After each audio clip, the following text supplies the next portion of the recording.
So this was point A, this is point B, then there's a force here, let's say 4, 3, 5, then you have known point here, that's P, and distance here is 2 meters, distance here is 4 meters, then this one here is 3 meters, and this one here is 2 meters. So you have two forces. There is a force at point A with the magnitude as 500, then you have a force at B with the magnitude as 350 Newton. And the question here is to determine the magnitude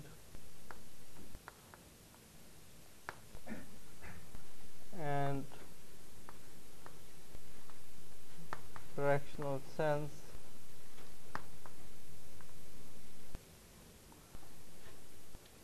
of the resultant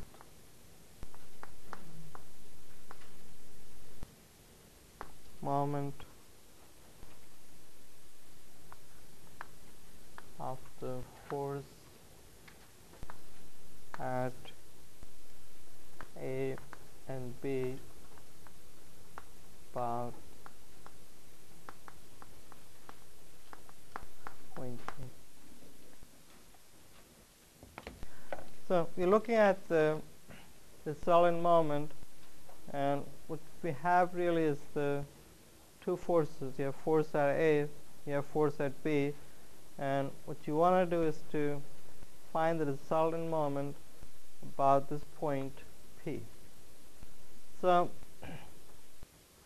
I'm going to use two different approaches. First we use what we call as the vector approach, then we're going to use the scalar approach. So what I need is the resultant moment, and I'm going to call this as MRP. Then this has to be sum of two moments, which means we're looking at the moment of this force, and let's call this force as F1.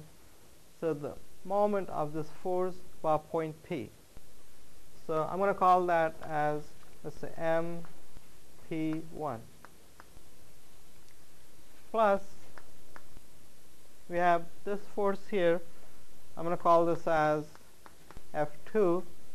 And what we need now is the moment of this about point P. So I'm going to call that as MP2. So MP1 is the moment of the first force about point P, and MP2 is the moment of the second force about point P. Then by the definition, we could draw position vectors. I could take one position vector going from this point all the way up to this point, and let's say we have this vector here, and we call this as RPA, which means your first of these is going to be position vector RPA, then you do a cross product with the force vector F1. Then for the second one, we again have the same point P. I could pick the point B. So you draw another vector, and this is going to be RPB. And the moment here is going to be RPB, position vector, times the force F2. So we need to find, these vectors as well as force. So if I look at the first force, let's say force F1. Now F1 will have two components. One is going up and one is going that direction. So in the vector form, you have 500 cosine 45. That's the x component, except it's in opposite of x. So you place a negative sign, multiply this by I. Then you have another component which is 500 sine 45, and it's going positive. You multiply this by j. And this doesn't have any z component, so your z component will go to 0. Then you have second force, which is F2. So if I take this angle as theta, then it has two components, one going like this, one going like this. And your sine theta from the triangle we have is going to be 3/5. Cosine theta is this length, which is 4/5.